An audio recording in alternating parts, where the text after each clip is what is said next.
అభివృద్ధి మంత్రంతో మేము వస్తున్నాం. ఇలా బీఆర్ఎస్ కాంగ్రెస్ పార్టీలు మాత్రం ఎంఏఎం పార్టీ మద్దతుతోని ఒక మతతత్వం పేరుతోని వాళ్ళ ఓట్ల ద్వారా గెలవడానికి ఇలా ప్రయత్నం చేస్తున్నారు.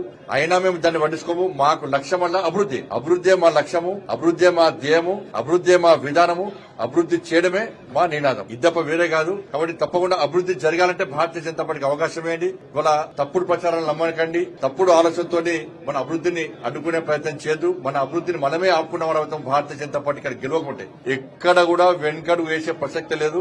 మా ప్లాన్ సిద్ధంగా ఉంది. ఎట్టి పరిస్థితుల్లో కరీంనగర్ రూపురేఖలను ఇంకా మార్చాలన్న తపనతోని మేము ఉన్నాం. కాబట్టి ఎన్నికల్లో కూడా ఎక్కడ కూడా బీఆర్ఎస్ పార్టీకి, కాంగ్రెస్ పార్టీకి, ఎంఐఎం పార్టీకి ఈ మూడు పార్టీలు కలిసి వచ్చినా భారతీయ జనతా పార్టీ గెలుపును అడ్డుకునే శక్తి వాళ్ళకి లేదు. కాంగ్రెస్ పార్టీ, ఎంఐఎం పార్టీలో ఇంకో గ్రూప్ తోని ఇద్దరు లోపాయికారి ఒప్పందం కుదుర్చుకొని ఇవాళ మతం పేరుతోని భారతీయ జనతా పార్టీని అడ్డుకునే ప్రయత్నం చేస్తున్నారు. వాళ్ళు కాదు, ఎవ్వరు వచ్చినప్పుడు ఇలా భారతీయ జనతా పార్టీని గెలుపును ఆపడం వాళ్ళ తరం కాదు.